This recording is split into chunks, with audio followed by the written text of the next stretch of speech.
18장 18절에서 24절까지 말씀입니다. 잠언 18장 18절에서 24절까지 말씀. 오늘은 6월 4일 월요일 아침입니다. 6월 4일 자본문 잠언 18장 18절에서 24절까지 말씀 교독하겠습니다. 구약성경 931쪽입니다.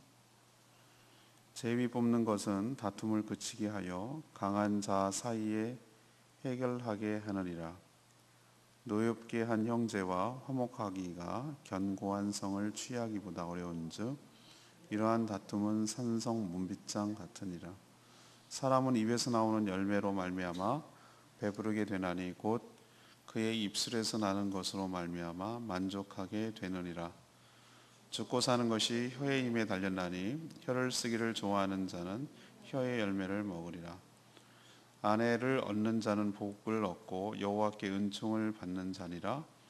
가난한 자는 간절한 말로 구하여도 부자는 엄한 말로 대답하느니라. 많은 친구를 얻는 자는 해를 당하게 되거니와 어떤 친구는 형제보다 친밀하니라. 아멘. 지혜로운 사람은 사람 사이의 관계가 깨지면 다시 회복하기가 정말 쉽지 않다는 것을 알기 때문에 애초부터 싸움이 나지 않도록 조심하고 또 서로 화목하게 잘 지내려고 노력한다는 거죠. 또한 모든 관계는 이 말하는 것에 달려 있음을 알고 매사의 말을 조심한다고 말합니다. 또한 하나님의 최고의 축복이 좋은 배우자를 얻고 또 형제 이상의 친구임을 알아서 그런 관계를 맺으려고 노력한다라는 것이 오늘 내용입니다. 오늘 질문은 지혜로운 사람은 어디에다가 신경을 쓰고 살아갑니까? 지혜로운 사람은 어디에 신경을 쓰고 살아갑니까? 이것이 오늘 질문이죠. 첫 번째는 19절에 있는 말씀대로 화목한 관계에 신경을 씁니다. 화목한 관계. 누차 말씀드리지만 좋은 신앙은 좋은 관계로 나타납니다. 하나님과의 관계가 좋은 사람은 그 사랑에 힘입어 주변 사람들과의 관계도 좋게 되죠. 정말로 지혜로운 사람은 사람 사이에 한 번 관계가 깨지면 다시 좋은 관계로 회복하는 것이 너무나 힘이 든다는 것을 잘 알고 있는 사람이에요. 물론 관계를 맺어가고 관계가 더 친밀해져 가는 것도 쉽지 않지만 한 번 깨진 관계를 다시 회복하는 데는 정말로 관계를 친밀하는 것보다 몇 곱절의 힘이 든다는 것을 잘 알고 있는 사람이에요. 그래서 오늘 19절의 표현대로 화가 난 형제와 화목하는 것이 견고한 성을 빼앗는 것보다 어렵다. 옛날에는 주로 전쟁을 성을 빼앗는 것으로 했으니까 성 뺏으려고 그 얼마나 막 사다리 타고 오르고 뭐 부시고 난리를 치잖아요. 엄청 많이 죽잖아요. 성이기 때문에. 그것보다 어렵다라고 비유를 하고 있어요. 또 한 번 마음의 문이 닫히면 마치 산성에 문빗장을 걸어놓은 것과 비슷해서 그 빗장을 열기가, 마음의 문을 열기가 여간해서 쉽지가 않다. 그 얘기를 지금 하는 것이죠. 그래서 의견 충돌이 계속되고 또 강하게 얘기를 해서 서로 한치의 양보가 없을 때 항상 이런 식이 좋은 건 아니고 계속 그래도 설득하고 기다려서 동의하게 하고 양보하게 만드는 것이 가장 좋지만 정말로 서로 한치도 양보가 없으려고 할 때 결국은 뭐를 뽑는 거죠? 제비를 뽑는 일까지 생기는 겁니다. 그러니까 신탁, 이것을 하나님께 맡긴다는 거거든요. 그냥 사람들 운명에 맡긴다고 하지만 이것은 하나님의 뜻을 맡기겠다. 그냥 그래서 신탁을 하거든요. 왜 그럽니까? 갈등을 하고 서로 싸우는 것보다 하나님께 맡겨서 해결하는 것이 훨씬 더 낫다라고 생각할 수 있기 때문에 그런 것이죠. 이처럼 문제가 해결되지 않아서 관계가 상하는 것보다 이렇게 해서라도 문제를 매듭짓고 그 문제가 계속해서 서로의 갈등 상황이 되지 않도록 화목한 관계를 유지하는 것이 더 낫다고 생각하기 때문에 그렇게 하는 것이죠. 그래서 오늘 말씀 첫 번째로 드리고 싶은 것은 우리가 누릴 수 있는, 지난번에도 한번 이런 언급을 했습니다만, 화목한 관계. 서로 싸우고 관계가 힘들어지는 것 없이 서로 좋은 상태, 화목한 상태, 그런 관계 속에서 살아가는 것이 저는 사람이 누릴 수 있는 가장 큰 축복인 줄로 믿습니다. 근데 세상에는 이런 관계를 주고받는 것이 거의 힘들어요. 형제 자매는 잘할 때는 한 집 부모님 밑에서 옹기종기 복닥복닥 거리고 서로 같이 먹고 엉겨붙어 싸우기도 하지만 형제니까 그래서 친하고 그렇게 되지만 각자 다 결혼을 하면은 자기 사는 거예요. 자기 삶을 사는 거예요. 가정을 이루고. 그렇기 때문에 그 옛날처럼 그런 친밀한 관계가 나오지 못하고 서로 피해의식이 있고 그렇기 때문에 누구는 더 잘해줬느니 그리고 형은 공부를 더 잘했는데 동생은 더 잘 사는데 이런 식으로 비교의식이 있어서 생각보다 어른이 되어서 훨씬 더 옛날처럼 친밀한 관계를 유지하기가 마음은 그래도 쉽지가 않아요. 또 회사는 이익관계이기 때문에 그런 관계를 유지한다는 것이 거의 불가능한 얘기고,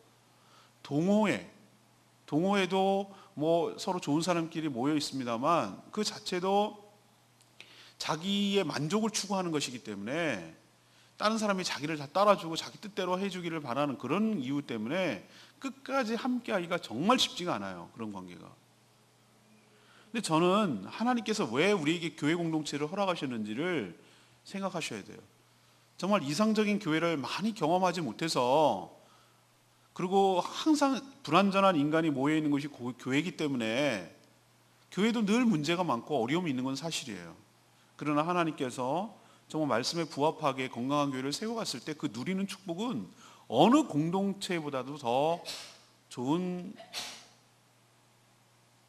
은혜를 누리는 통로라고 저는 생각을 합니다. 하나님께서. 일단 성도들은 어떤 것이냐면, 주장할 수가 없는 것이 성경에 나온 대로 모두 다 하나님의 은혜로 구원을 받아서 누구도 자랑할 수 없는 줄로 믿습니다. 내 공로로 구원을 받은 것이 아니고 너나 할 것 없이 다 죄인인데 하나님의 전적인 은혜로 구원을 받았기 때문에 내가 뭘 잘해서 그렇다고 말할 수 있는 사람이 단 한 명도 없다는 거예요. 노예 제도가 있었던 구약 시대나 그 신약 시대 당시에도 종을 형제로 받을 정도로, 빌레몬서 공부했지만 그만큼 교회는 그리스도 안에서 한 형제 자매라고 인식을 하고 그렇게 하나님의 자녀로 살아가는 공동체예요. 이해관계를 초월하는 것이. 서로의 연약함을 채워주려고 하고 북돋워 주려고 하고 그것을 대신 짊어지려고 하고 그 문제가 꼭 내 문제인 것처럼 간절히 기도하고 그 사람이 잘 되는 것이 배 아파하지 않고 내가 잘 된 것처럼 너무 기쁜 관계가, 공동체가 세상에 어디 있겠어요. 관계 때문에 상처받은 사람은 결국 관계 때문에 치료를 받고 회복이 되어야 건강하게 다시 살 수 있어요. 저는 저희 교회가 그런 교회가 되기를 소망합니다. 딴 건 몰라도 저는 막 키우고 이렇게 건축하고 무슨 초계장하고 이런 거에 관심이 없어요. 저는 관심 없다고요. 그래도 목사님 영혼구원은 교회 본질적 사명이기 때문에 그렇게 하는 것이지 우리 교회 불려가지고 어떻게 할 그런 생각 때문에 하는 게 아니란 말이에요. 우리가 존재하는 목적이 그것 때문이기 때문에 그런 거예요. 그 대신에 제가 추구하고 바라는 것은 성도들이 그리스도 안에서 정말 화목하게 지내고 정말 관계가 좋고 서로가 서로를 위하고 따뜻하고 가족 같고 챙겨주고, 그래서 정말로 이 공동체에 들어와 보고 싶어 하고 여기에 정말 같이 생활하는 그 자체가 하나님의 축복이라고 생각을 하고 그렇게 살아가는 그런 교회, 그런 공동체를 저는 추구합니다. 그렇게 되기를 또 소망하고 그렇게 만들려고 애를 쓰고 기도하는 거예요. 그것이 하나님께서 우리에게 주시는 돈으로 비교하고 따질 수 없는 엄청난 축복이기 때문에 그래요. 좋은 관계, 화목한 관계, 사랑하며 서로 아끼는 관계 속에서 살아가는 그 자체가, 그런 공동체가 있다는 것이 하나님의 축복인 줄 알고, 오늘 첫 번째 질문처럼 지혜로운 사람은 어디에 신경을 씁니까? 라는 것이 오늘 질문인데, 여러분도 화목한 관계, 그런 공동체를 만들어 가는데 힘쓰고 애써야 될 줄로 믿습니다. 두 번째, 같이 연결되는 건데 21절의 말씀대로 입술의 열매를 신경을 쓰는 거예요. 화목한 공동체, 화목한 관계를 만드는데 결정적인 것이 뭡니까? 말로. 그래서 오늘 지혜로운 사람은 말의 권세와 능력에 대해서 너무나 잘 알아요. 오늘 몇 절에 나옵니까? 21절, 죽고 사는 것이 뭐에 달렸다고? 혀의 힘에 달렸나니. 혀를 쓰기를 좋아하는 사람은 혀의 열매를 먹으리라, 이런 표현을 쓰고 있어요. 사람이 말 한마디에 사람이 죽고 사는 것이 달려있다라고 말하는 거예요. 그러니까 말이 총이나 칼보다 더 무서운 무기가 될 수 있다라는 것을 잘 아는 사람이 현명한 거예요. 실제로 위로의 한마디는 죽어가던 사람을 생기 있게 해요. 살리는 힘이 있어요. 살리는 힘. 서울에 맨날 자살 떨어져가지고 꼭 거기 명당이지, 명당. 한강대교 같은데 명당. 사람들이 별 생각을 다 했어. 펜스를 높게 치니, 심지어 무슨 생각도 안 해서 기름 바른다. 기름 바르. 미끄러져서 올라가지 못하고. 그렇게 하는데 어떤 사람은 또 어떤 캠페인을 하냐면은 그 난간에다가 글귀를 써요. 하늘을 한번 봐. 가족들을 생각해. 뭐 이런 여러 가지 글귀를 써요. 그거 갖고 죽을 사람이 안 죽나 뭐 이런 생각도 하지만 노력을 하는 거예요. 왜? 그런 말을 통해서 다시 한번 자신을 돌아보고 자기의 삶을 좀 아끼고 생각해 보라는 의미로 그렇게 하는 거예요. 혹시 알아요? 또 그 말을 듣고 번뜩 해가지고 그래 그리고 돌이킬지 어떻게 하냐고. 제가 거기다 글을 쓰면은 그렇게 쓸 것 같아요. 저는 그것 때문에 붙들었거든요. 이게 끝이 아니야. 너가 여기서 죽으면 이게 끝이고 죽지 않아야 끝이 뭔지를 알 수 있어. 죽지 마. 뭐 이렇게 난 쓸 것 같아요.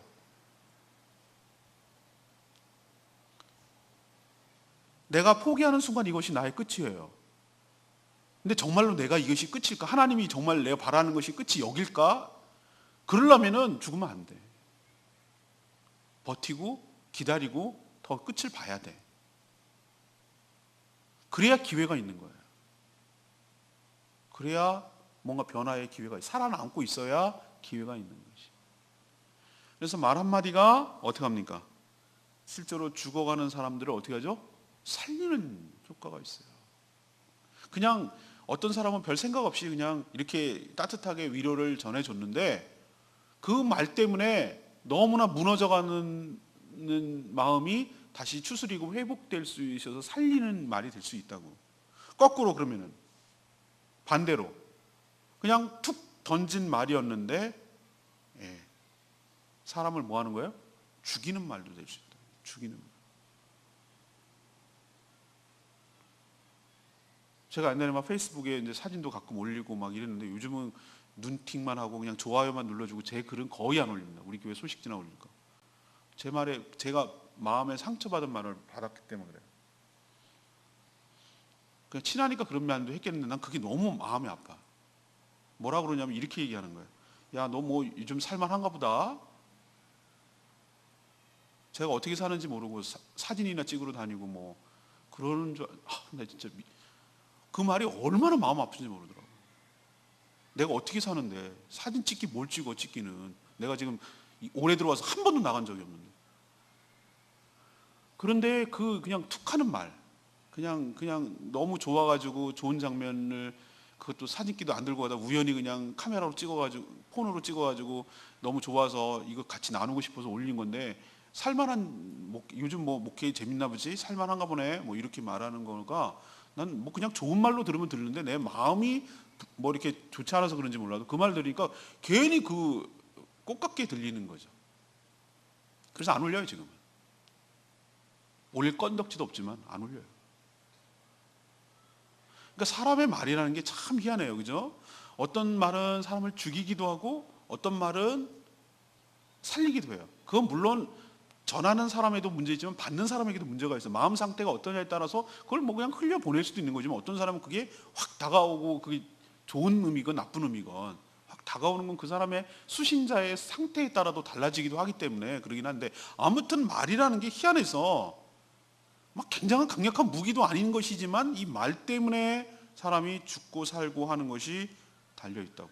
오늘 그 얘기를 하는 거예요. 그래서 21절에 결국 사람을 살리는 일이든 죽이는 일이든 결국 모든 사람은 뭘 먹고 사는 것이다? 혀의 열매를 먹고 살게 되어 있다. 그래서 말을 가려서 하려고 하고 신중하게 하고 말을 아낀다는 거죠. 왜? 말이 가져올 파급 효과가 엄청나다는 것을 잘 알기 때문입니다. 가급적 입술의 열매를 통해서 상대가 배부르게 하거나 만족하도록 상대를 위하는 말을, 20절 말씀대로 상대를 위하는 말을 해주는 것이죠. 결국 화를 일으키거나, 앞에 이제 관계, 화목한 관계에 대해서 얘기했는데, 화를 일으키거나 관계가 깨지는 원인도 뭐에서 시작한다고요? 작은 말실수에서 시작하기 때문이죠. 그래서 말을 열매라고 지칭하는 이유가, 왜 말에 열매를 먹고 산다고 그러잖아요. 왜 그렇습니까? 말에 왜 열매라고 그러죠? 우리는 사실 오늘도 저는 아침으로 뭘 먹냐면은 열매를 먹었거든요. 뭘 먹습니까? 사과 열매, 사과나무 열매. 그 다음에 포도나무 열매. 그 다음에 방울토마토 열매. 그거 먹었거든요. 아, 또 먹었다. 예, 요구르트에 넣어가지고 견과류를 넣어서 먹었기 때문에. 견과류는 모두 다 열매예요, 열매. 너츠 같은 거는 전부 다 뭐 호두, 그 다음에 뭐 땅콩, 그리고 다 열매잖아요. 그 열매를 먹고 지낸다잖아요, 우리 식사를. 그렇다면은 열매라고 지칭한 이유가 뭔가 나무가 1년 동안 해가지고 결실을 맺은 결과라는 의미이기도 하잖아요, 그죠? 그리고 또 하나는 그 열매가 누군가에게 혜택이 돌아간다는 의미도 되잖아요, 그죠? 그리고 또 하나는 그 열매를 심어야 또 다른 열매가 맺힌다는 의미도 되잖아요. 그래서 열매라는 메타포, 은유를 쓴 것이 아닌가라는 생각을 해보는 것이에요. 혀의 열매라고 표현하고 있잖아요. 그래서 우리도 이 말하는 것이 결과가 말이 씨가 되고 말이 어떤 분명히 무슨 작용을 한다는 것을 기억하고 말을 더욱더 신중하게 조심스럽게 생각하고 하는 저와 여러분 되기를 소망합니다. 예, 여러분도 그렇지만 저 같은 경우는 특히 더해요. 왜? 이걸로 먹고 이걸로 살잖아요. 이걸로 말을 많이 하잖아요. 어쩔 수 없이. 저도 지금 하고 있잖아요, 말을. 오늘도 또 방송하잖아요. 그럴 때 제가 어떨 땐 이렇게 움찔움찔 할 때가 있어요. 방송인데 이건 나가면 끝인데, 여러분 그런 긴장감이 없어질 때가 정말 사고 터지는 겁니다. 제가 한번 사고 터질 뻔했어요. 밥 먹는 얘기 하는데 방송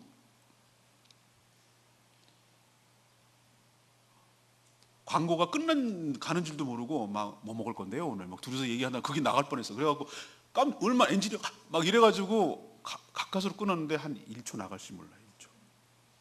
그래갖고 내가 더 조심해야 되겠구나. 온에어 들어가면은 정말 긴장해야 되겠구나. 다음 순서 늘 긴장하고 살펴야 되겠구나. 눈은 여기를 쳐다보고 귀는 열어 있더라도 해야 되겠구나. 이런 생각을 한 적이 있어요. 너무나 오래 하면요 사람이 긴장이 풀려갖고 내가 그냥 일상적으로 쓰는 말이 나올까봐 내가 어떨 때 겁이 날 정도. 이게 방송 나가면 끝인데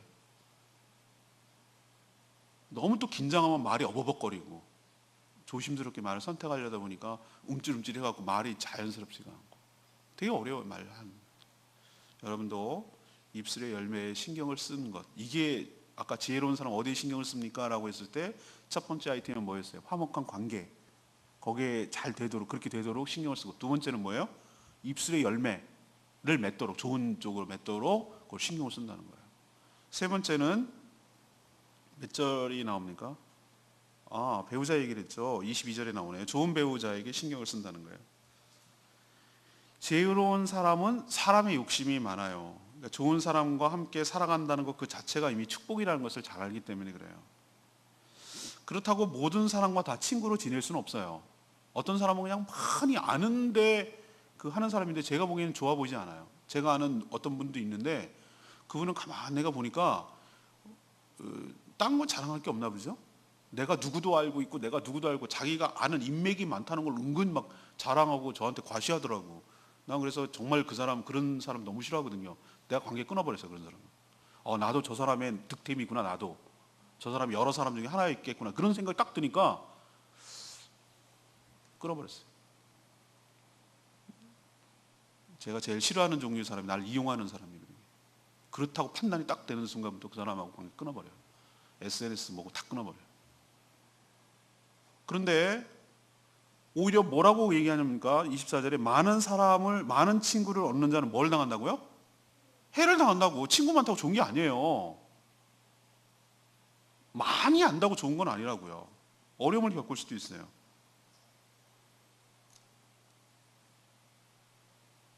아까도 말했지만 유력한 사람 많이 알고 많은 사람 알고 인맥에 목숨 거는 데는 한계가 있어요. 오히려 그것이 역효과가 날 수도 있어요. 자신은 친하다고 생각해서 간절한 말로 부탁을 했는데 23절의 말씀대로 오히려 더 뭐하죠? 냉정하게 대답하는 사람도 있기 때문에 그래요. 자기는 딴에는 인맥이 넓고 많은 사람을 안다고 생각하는데 깊이가 없고 그렇기 때문에 오히려 더 상처를 받을 수도 있다고. 저는 관계에도 양보다 질을 생각해야 된다고 생각을 해요. 소수라도 마음이 맞고 깊이 나눌 수 있는 사람이 우리에겐 필요해요. 그런 면에서 최고의 친구는 저는 배우자라고 생각해요. 22절 아내를 얻는 자는 그래서 아내라고 하지만 남편 입장에서는 아니지만 아내 입장에서는 남편이겠죠. 배우자를 얻는 자는 뭐가 얻은 거라고요? 복을 얻고 하나님께 뭐한 자라고? 은총을 받은 자라고 말하는 이유가 거기에 있어요. 평생 친구이기 때문에. 평생을 같이 살아가는 배우자이기도 하지만 이제 결혼 25주년이 넘어가니까 저도 어떨 때는 친구 같기도 하고 뭐 동지 같기도 하고 뭐 하여튼 그래요. 예. 가장 속 얘기를 서로 나눌 수 있어. 어제는 피곤해서 일찍 자더만서도 그런 관계, 그런 관계. 그래서 좋은 아내를 얻는 것은 축복이라고 말하는 이유가 거기 있는 것이. 지혜로운 사람은 배우자나 가까운 친구처럼 가까운 사람에게 오히려 더 뭐 해야 됩니까? 잘 해줘야 됩니다. 왜? 계속 관계를 맺고 살아가야 될 사람이기 때문에. 한 번 보고 말 사람한테 뭘 그렇게 잘할 필요가 있어요. 근데 계속 같이 지내야 되고 같이 해줘야 될 사람에게 오히려 함부로 하면 안 되겠죠? 더 잘하는 것. 이게 여기에 신경을 쓰는 것이 지혜로운 사람이라는 거예요. 오늘 레마의 말씀 21절 말씀 아까 말했죠. 죽고 사는 것이 뭐에 달렸다고요? 혀에 힘에 달렸다. 그러니까 혀를 쓰기 좋아하는 자는 혀의 열매를 먹으리라. 전 말이라는 것은 의사소통 이상의 의미가 있다고 생각을 해요. 말에는 뭐가 있냐면 권세와 능력이 있어요. 말에 권세와 능력이 있어요. 우리나라 속담에 말이 뭐가 된다? 씨가 된다는 말 있잖아요. 그러니까 조심하라고. 어른들이 그 말을 그냥 툭 댄 게 그게 씨앗이 돼가지고 나중에 발화가 되고 결과를 맺는다는 거잖아요.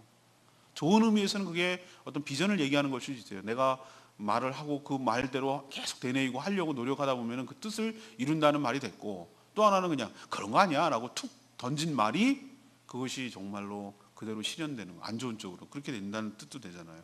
그러니까 말대로 되는 거예요. 하나님도 우리에게 뭘 하시죠? 매일매일 우리에게 말씀해 주세요. 천지를 말씀으로 창조하신 분이기도 하고요. 그래서 하나님의 말씀을 듣고 순종하면 살 길이 열리지만 그것을 거절하고 거부하면 심판을 받아 죽을 수도 있다는 거예요. 우리도 결국 말을 통해서 복음을 전달하잖아요. 이런 의미에서 죽고 사는 것이 혀의 권세에 달렸다는 말이 실감이 나요. 우리가 원하든 원하지 않든 혀의 열매를 먹고 살아간다는 것을 늘 명심하고 두렵고 떨리는 마음으로 우리의 언어를 돌아보는 그런 계기가 됐으면 좋겠습니다. 오늘 질문이 뭡니까? 지혜로운 사람은 어디에다가 신경을 쓰고 살아갑니까? 이것이 오늘의 본문의 질문이에요. 첫 번째, 어디에 신경을 쓴다고요? 화목한 관계에 신경을 써요. 두 번째는 입술의 열매, 그리고 세 번째는 자기 배우자. 이게 배우자 플러스 친한 친구에게 신경을 쓴다는 거예요. 그게 남는 거예요. 그게 현명한 거라고. 그게 지혜로운 거예요. 여러분도 오늘 주신 말씀처럼 나는 어디에 신경을 써야 되는지 명심하시고 거기에 관심을 갖고 살아가는, 그래서 은혜와 축복을 누리는 복된 하루 되기를 축복합니다. 이 찬양지 810장 우리 있는 사랑의 띠로 이 찬양 부르고 기도하겠습니다.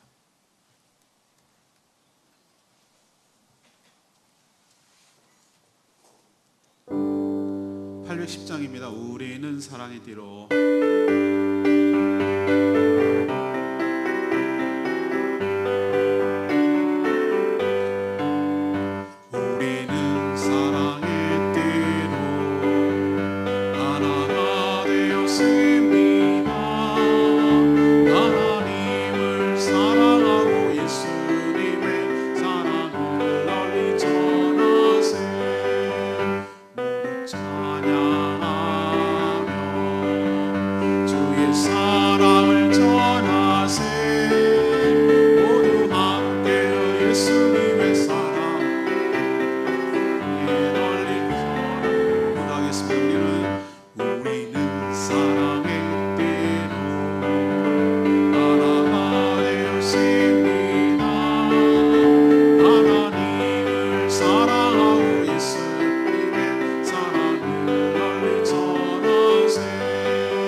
다른 공동체와 달리 그리스도 안에서 사랑으로 하나가 된 공동체입니다.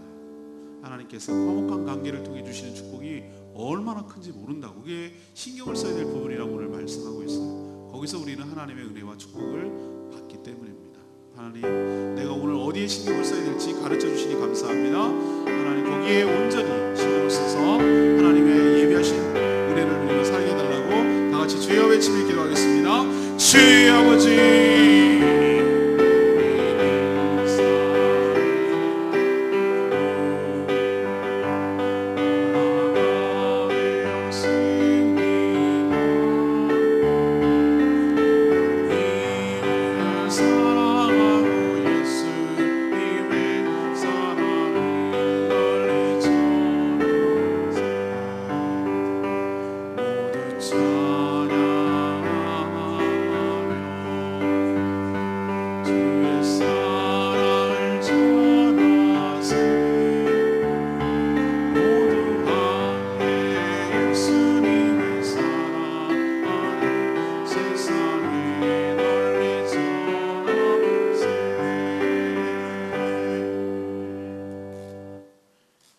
하나님, 오늘 말씀을 통해서 지혜로운 자가 어디에 신경을 쓰며 살아가야 되는지 확실히 깨닫게 해주셔서 감사합니다.